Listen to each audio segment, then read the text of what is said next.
ายดีทุกคนสบายดีตอนเที่ยงนะพี่น้องเด้อสบายดีตอนบ่ายตอนนี้ก็ประมาณบ่ายโมงนะมากินเลยนะอันนั้นเนี่ยเกาะซาไทยลาเต้มาซีมเบิ่งงานเปิดใหม่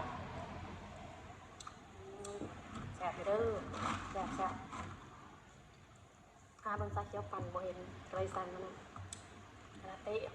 ชานมลาเต้พี่น้องแซ่บมาคนเดียวหมูยังบ่ทันมาหมูว่าสิมาตำหลังก็ยังบ่เห็นมาปันหมูกะมาก่อนหมูส่วนข่อยแต่ว่าข่อยยังบ่ทันมาหมูผู้ส่วนข่อยยังบ่ทันมาสุดท้ายข่อยมาก่อนหมูบุญที่2มีนาพี่น้องครบรอบ57ปีฉลองครบรอบ57ปีมันยืนบุญกองทัพโอ้ยแซ่บเด้อจะไหนหมูมากินก่อนกินหมด3-4 เจาะแต่ละมื้อนะพี่น้องจักแป๊บซี่จักน้ำแฟนต้าเริ่มน้ำหนักขึ้นมาอีกแล้วแต่ก็สิพยายามอยู่สิซื้อยามากินมาเนี่ยสิให้มันลงจัก10 โลให้มันเหลือ45หรือ50พอเดี๋ยวนี้53 54แล้วขึ้นมาเลยนะเกือบ10 กรัมมาตุ้ยแล้วมันเป็นคาเฟ่เปิดใหม่พี่น้อง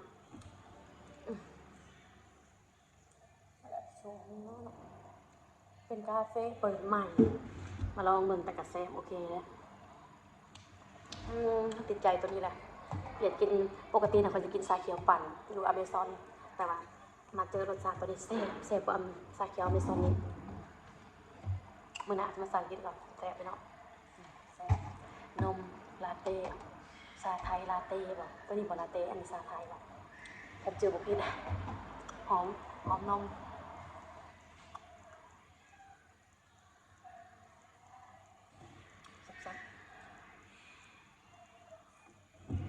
กินถามหมูมาอากาศเริ่มร้อนแล้วอากาศเริ่มร้อนแล้วพี่น้องช่วง4-5 มื้อหลังนั้นหนาวบ้านเฮานะมันก็คือบ้านเฮาเนี่ยซับบ้านเฮานี่แหละปกติบ้านเฮามันก็ร้อนแล้วก็หนาวเนาะแค่มาอยู่ต่างประเทศนะซ้ำนี่เขาบ่ได้หนาวเขาว่าร้อนแต่เฮาผู้คนลาวคนไทยบ่เคยเจออากาศแปลกๆแบบนี้ก็สิหนาวบ่มีคนเลยพี่น้องคนผู้เดียวคนนั่งขโมกผู้เดียว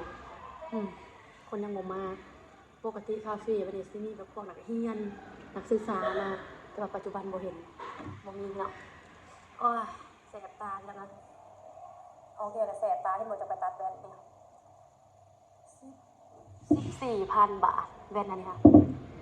ขามันนี่4,500อันนี้เลนนี่ 7,000แล้วก็บวกตัดแสงแล้วก็บวกไปใส่อีกหลายอย่างบวกค่ะในแว่นอันเดียวกันเนี่ยเคยตัดแว่นตะกี้นะปีหลังตัดแล้วเทื่อนึงที่อยู่สวรรค์มาบัดนี้ได้ตัดใหม่อยู่เซโนก็เลยได้ใส่แว่นเพราะว่าออกแดดแต่ละเทื่อมันแสบตาพี่น้องก็เลยใส่แว่นซะบ่ตัดบ่ได้มันใส่ได้ตลอดชีวิตพุแว่นอันนี้แค่หักษาบ่หักษาแล้วก็ทิ่มคือสุดก่อนแล้วก็หักทิ่มแซ่บ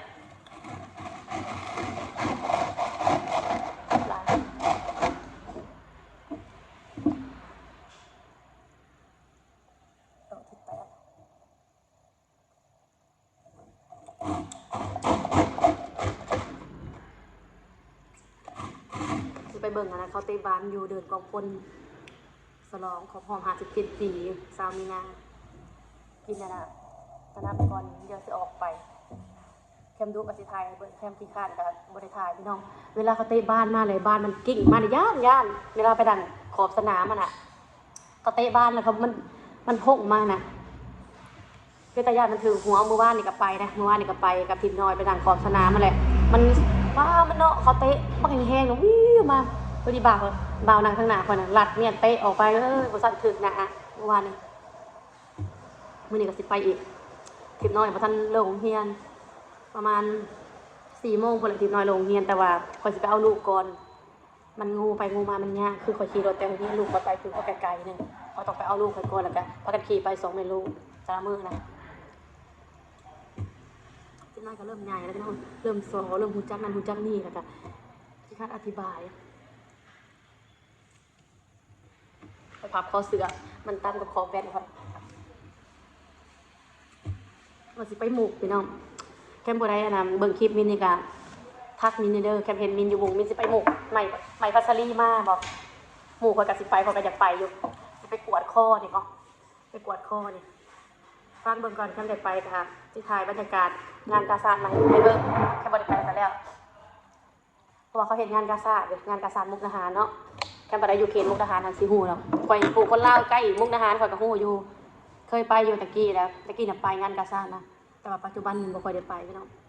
หมู่ส่วนอยู่เขาสิไปมื้ออื่นบ่หรือมื้อฮื้อนี่แหละแค่เขาไปเขาส่วนก็สิไปนำเขาแต่เขาบ่ส่วนแล้วก็บ่ไปซื้ออยู่ซื้อไว้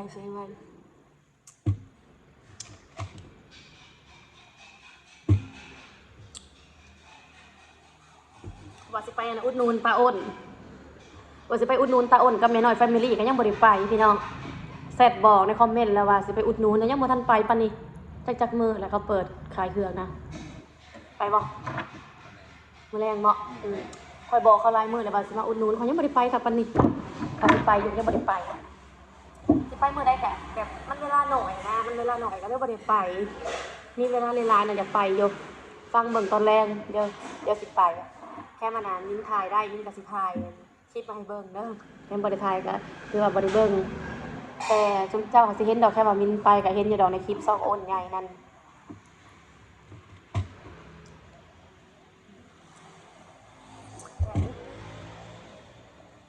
มะขามเนาะจุ๊เจ้ามะขามหวานบ้านจุ๊เจ้าถือเขาเห็นเขาไลฟ์สดขายเนี่ยมันยังเกาะโลละ60 บาทโลละ80 บาทพอเห็นเขาขายในไลฟ์สดนะว่าสิสั่งอยู่แต่ว่าคนลาวเขาสั่งเครื่องมาแต่ไทยนะมันต้องลงอยู่มุกดาหารและผู้เจ้าของหับฝากนะต้องเหี่ยวแต่มุกดาหารนะขามาสวรรค์ในเขตกับอีกอย่างข่อยก็อยู่เซโนนะอยู่เซโนแล้วก็ขี่รถเขาไปสวรรค์มันก็ใกล้เติมพี่น้อง30 ปลายกิโลก็เลยบ่อยากสั่งซะอย่าซะแค่ได้ไปงานกาซาดมื้อนี่สิซื้อมากินแต่ว่ามื้อนี้ก็ซื้อแล้วโลนึงกินหมดละข่อยเป็นคนมักเนี่ยมันหวานนะข่อยมักเลยมะขามหวานอีกนะคะน้ำปั่นกับหมากไปปั่นแต่บ่เคยได้ปั่นมะขามประเภทหมักไม้เราก็หมักหมดหมักไม้เลยบ่หมักแต่หมักเผ็ดบ่หมักแต่หมักเผ็ดเลยพี่น้องบ่กินแต่หมักเผ็ดน้ำเผ็ดปกติก็กินอยู่แต่กินเผ็ดแต่ว่าปัจจุบันนี่บ่ค่อยได้กินนะกระเพาะเจ็บท้องเดี๋ยวฟังเบิ่งมื้ออื่นแค่ได้ไปก็เห็นแค่บ่ได้ไปแล้วก็แล้วเพราะว่าสิเป็นคนไทยคนลาวกันเห็นข่อยอยู่ไสก็ทักข่อยได้พี่น้องเด้อข่อยอาจสิบ่ฮู้ซุมเจ้าอาจสิฮู้ข่อยเพราะว่าซุมเจ้าเคยเข้ามาเบิ่งคลิปข่อยแต่ข่อยอาจสิบ่ฮู้ซุมเจ้าเพราะว่าช่อง YouTube นะเฮาไปคอมเมนต์น่ะได้แต่ว่าเฮาไปยังว่าเฮาโทรบ่ได้บ่ข่อยก็ยังบ่เคยโทรจักเทื่อ YouTube นะคอมเมนต์ในช่องได้แต่ว่าแอดไปโทรบ่ได้เขาบ่เข้าใจเวลาไลฟ์สดคือกันเวลาเขามาคอมเมนต์เฮาแล้วเฮาจะติดตามกราฟมันบ่ได้บ่เฮ็ดบ่เป็นอันนี้ผมมืออย่างเอ้ยอันนี้ผมมือที่ใช้กินว่าเมื่อวานนี่ก็พาทีน้อยไปเบิ่งแต่บ้านกันกินน้ำแฟนต้าจอกนึงเมื่อก่อนน่ะที่กินหลาย 2-3 จอกผมกินหลายก็ปวดท้องเปล่าขี้คร้านหมูยังบ่มาอยู่แหนมซ้ายแหนมขวายังบ่เห็นมาอย่าเด้อจังหวะสิไปเอาทีน้อยแล้วก็สิพากันไปเดินบ้านไปเบิ่งเตะบ้านแดดพี่น้องอยู่นอกนะเห็นบ่ขนุงเสือนี่บ่แม่นหนาวเด้อากาศขนุงเพื่อนี่มันหนา2 โตบ่ได้ขนุงนะ2 โตขนุงเพื่อเนี่ยมันฮ้อนกับแก้วแต่มันหนาวกะนุ่งมีเสื้อนุ่งกินแรกๆก็แสบแต่ว่ามันนี่คือจากจางๆ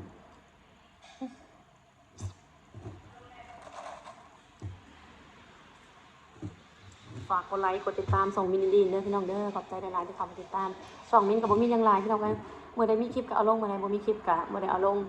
ฝาก FC แล้วก็ฝากทุกทานทุกคนติดตามช่องมินเด้อพี่น้องเด้อขอบใจหลายๆที่เข้ามาติดตามคอมเมนต์ได้คอมเมนต์โลดพี่น้องมินบ่ให้ดอกคอมเมนต์โลดแต่ก็อย่าเกินไปบางคนก็คอมเมนต์เกินไปบางคนก็คอมเมนต์ธรรมดาก็บ่เป็นหยังบ่ได้ซีเรียสดอกอยากเบิ่งก็บ่ต้องเบิ่งถ้าอยากเบิ่งก็กดเบิ่งเนาะคนที่บ่มักเฮาก็บ่มีสิทธิ์มาเว้าให้เฮาก็บ่มีสิทธิ์ไปเว้าให้คนอื่นมันบ่ดีพี่น้อง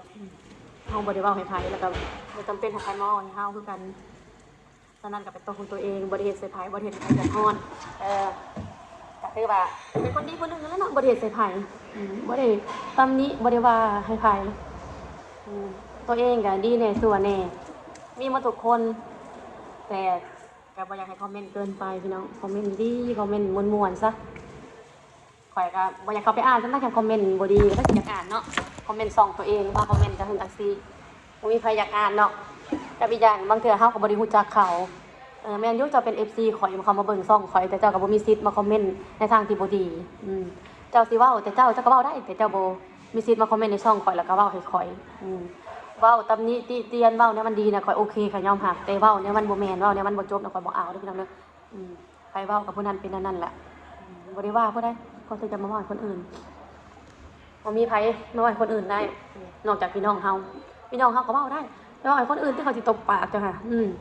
คือจะหายหัวเจ้าค่ะเจ้าผัดเป็นไผไปว่ากับคนอื่นเนาะคันเจ้าด่าลูกยาเต้าด่าหลานเจ้าได้ดูใส่เลือดเจ้าด่าได้พี่น้องเจ้าแล้วก็สิด่าคนอื่นเฮ็ดบ่ได้พี่น้องบ่ได้บ่จบไปว่าเฮ็ดมันบ่จบมันบ่คักเอ้าบ่หลายฝากกดไลค์กดติดตาม2มินิดินเด้อพี่น้องเด้อขอบใจหลายๆที่เข้ามาติดตามแล้วพบกันใหม่คลิปหน้าจ้าบ๊ายบาย